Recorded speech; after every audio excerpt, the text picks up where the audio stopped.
Quand on était plus jeune, il y avait des filles qui étaient dans nos classes là. On avait le même âge, mais elles étaient déjà développées physiquement. Ce qui fait que certaines étaient gigoteuses et d'autres étaient sincères. Mais on se moquait d'elles. Quand on voit comme ça, oh, tu as les grosses fesses, tu as les grosses fesses. Elles allaient pleurer. D'autres là-bas, oh, Nastou, Nastou, Nastou. Elles allaient pleurer. On n'avait pas la vision. On vous demande pardon. En tout cas, je vous mets dans le contexte d'abord. Moi, quand j'étais en 6e, il y avait une fille comme ça dans ma classe. La fille elle était gigoteuse. On se moquait d'elle à cause de ça. Oh, les grosses fesses, les grosses fesses. Mais on ne savait pas que c'était important pour le futur. Elle n'aimait pas ça. Donc, à chaque fois, elle voulait toujours cacher. Mais ça se voyait toujours, on se moquait d'elle. On l'avait surnommé Los Fesos. C'est en espagnol, Los Fesos. Bon, je ne vais pas cacher. C'est moi qui avais donné le nom là. Mais après ça, quelques années plus tard, bon, elle avait quitté l'école, mais quelques années plus tard, je revois Los Fesos. Mais moi, je ne l'ai pas reconnu, sans vous mentir, je ne l'ai pas reconnu. C'est elle qui vient vers moi. Elle me dit, oh non, toi, on ne se connaît pas.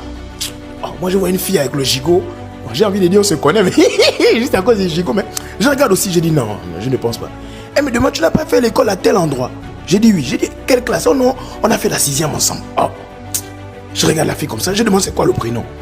Elle me donne le prénom, mais vous savez que les gens à qui on donne les surnoms, là, on oublie les prénoms. Elle donne le prénom, je dis non. Elle me dit, oh, c'est Los Fesos. Je dis, oh, Los Fesos. Oh, mais je regarde la fille, je dis, waouh, tu es tellement belle. Oh, la petite fait encore un 360. Vous voyez leur petit qu'elles font là. Elle se retourne comme ça. Ah, c'est comme tu vois là.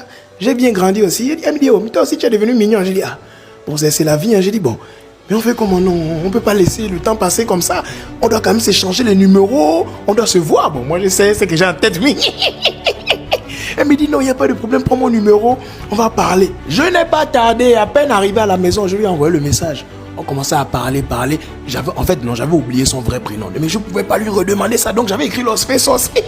C'est son nom. Et là, elle me rappelait les trucs de la 6e. Moi, tu te rappelles comment tu m'embêtais, non? Oh, tu m'appelais Los Fesos. Mais c'est là où je fais la note vocale, mais il faut toujours avoir une voix convaincante.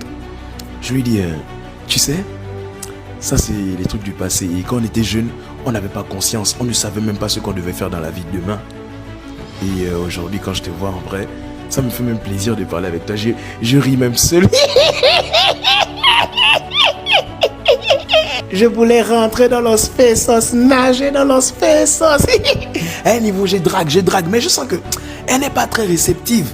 Elle me raconte les histoires de Roméo et Juliette, qu'elle ne sait pas si c'est une bonne idée de se mettre ensemble et tout ça. C'est là que je lui ai dit, gars, est-ce que tu peux passer chez moi?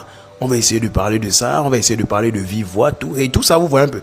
Donc, elle a accepté. Un jour maintenant, elle arrive à la maison. Vous-même, vous savez, j'avais déjà tout apprêté. Quand elle vient, je la